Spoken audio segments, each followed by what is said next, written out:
Okay, Aryna, you're into your third straight Australian Open final. Just talk about your emotions and also reflections on tonight's match. Yeah, I mean, of course, I'm super happy to be in the finals, and yeah, it's going to be a great battle, no matter whom I face. And about today's match, it was incredible match. She played incredible tennis, and it's always tough facing your friend. But I'm super happy to see her playing on her best level. And I just told her, like, just stay there, and things are going your way. You're gonna get it.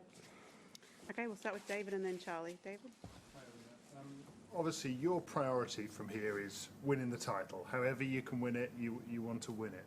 But given we don't know who you are going to face at this point, if you had the choice, given the rivalry you have with Iga, would you choose her to face in the final?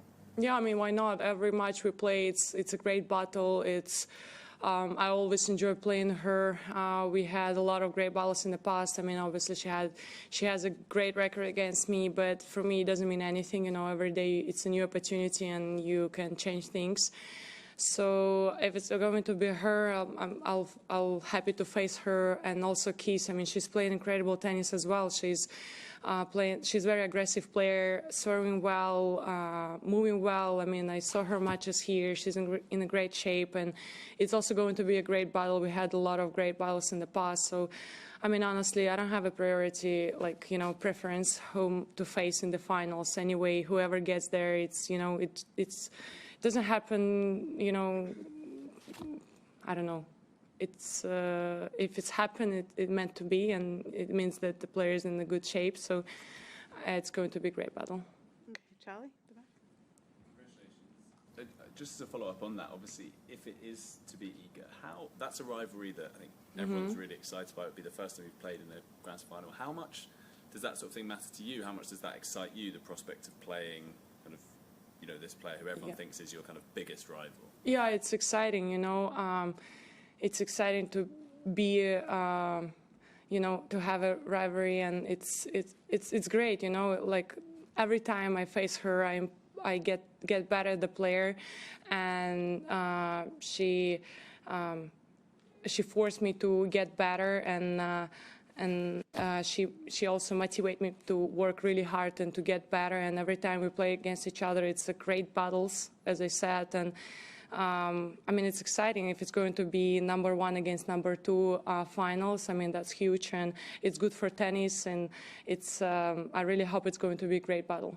Okay, we'll go Eleanor and then Courtney. Yeah, on a similar theme, if it is Iga and it's your first Grand Slam final meeting, I just wonder, do you think that changes anything? Will it feel different, do you think, playing in a Grand Slam final? I know you've played in other finals, but obviously this is the biggest stage. I mean, that's definitely going to be bigger than the rest of the finals we played, but honestly, it doesn't change anything, you know. Anyway, like, I just have to go there, and I have to just fight for every point. I have to stay focused, and I have to bring my best tennis if it's going to happen.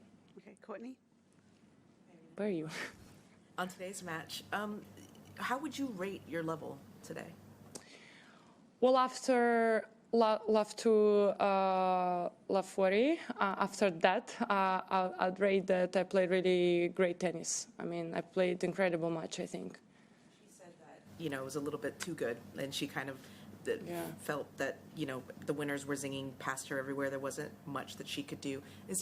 Are there moments in matches where you feel that that is the case for you, that you have it, like you have it that night, that the ball is just moving? I think when I broke her twice and I was 3-2 up, I felt like, okay, I'm back, and I felt my game much better, and I was like, okay, now it's time to step in. And after that, I think I felt like, okay, I mean, it's really too good. But, you know, you never know in tennis, so you're just trying to stay focused, and you're just trying to keep the level and keep the pressure on your opponent. And I saw that she was getting frustrated, so I was trying to put her under more pressure. But I think, in that moment, I kind of like realized, okay, like I just have to keep the pressure on her. Okay, we go here and then over there. Yep. Looking at this Sunday, you could have the possibility of winning 3 straight times. Saturday. Saturday, sorry. Yes. That's important, you know. Yeah, sorry about that. What does the possibility of winning 3 straight times mean to you? That's crazy. That's crazy that I was able to put myself in the situation where I have chance to put my name next to the legends. I mean, I couldn't even dream about that. So it's going to mean a lot for me. Okay, up over there. The third final coming up on Saturday. Over the last 3 years, there must be some things that have changed for you off the court in your time in Australia. This year, is there any one thing that's been a surprise or different about your experience in Australia? I just feel like home, you know, like last year I thought, okay, I feel like home. I feel so good here. I feel all the support. But this year I feel it even more. You know, I feel like I'm coming back to my home slam. I know everything. I know every area. Like I know where to warm up so it's not that crowded, you know. I go there and I feel like people like screaming my name. They support me and I have goosebumps every time they scream like, let's go Aryna. It's incredible to feel that support here.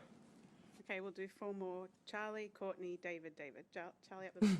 Nice. Obviously, for you, the main thing, or the only thing maybe, is just winning for yourself. But I just wondered, with something like the Iga rivalry, how conscious are you of like what that could do for the sport as a whole, like having a kind of big rivalry right at the top of it? Honestly, I think it's not something you're really focusing on, you know, you're just trying to focus on yourself. And I think the moment when you start to thinking about things outside of like match situation, it's kind of like can destroy you. So like at the moment, like when I'm in the tournament, I'm just focusing on myself, focusing on like just bringing my best tennis, make sure that it's great battles. It's enjoyable for people to watch us play, and afterwards I can think about like everything as a bigger picture. And I think that's really great for sport to have like big names, you know, to have this rivalry situation, to just bring tennis to another level and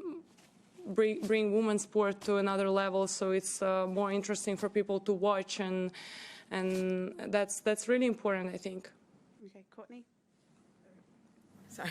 Where are you? Like I'm always like I'm always think that you're gonna move, you know, your position. I'll stay here forever. But on facing Iga, you said she pushes you to play better, to be better over the last few years. Can you identify kind of what that means to you? Like, what did she push you to improve? Well, she brings really high intensity on court. She's moving well. She's really making you work for it, and she's playing as well. Like she's moving well, but she's also like aggressive player, I'd say. And you know, like she just physically she push you to be stronger. And over the years, I worked so much on my physical abilities, so make sure that whenever I face her, I'm not getting tired. And I think we improved we improved a lot in that part. So I think basically that's it. Okay, David Avakian and then David Law. We always talk about the amount of power that you have in your game, but you also use so many trajectories, angles. I was wondering, how much do you feel like you're playing on instinct versus tactics? Well, I mean, of course I have a tactic, and whenever it's important moment, I just stay disciplined with the tactic. But I have to say that, I don't know, honestly, like I feel like the tactic is in my head, but I follow the instincts most of the times. So it's kind of like a balance, you know, like whenever I don't feel that my instincts are working, I just like, I get back to the tactic, and whenever I feel like, okay, now it's time to trust myself more, I go for it. So it's a balance. You have to, I think, understand yourself really good to be able to manage this. Okay, last one, David Law. Yeah.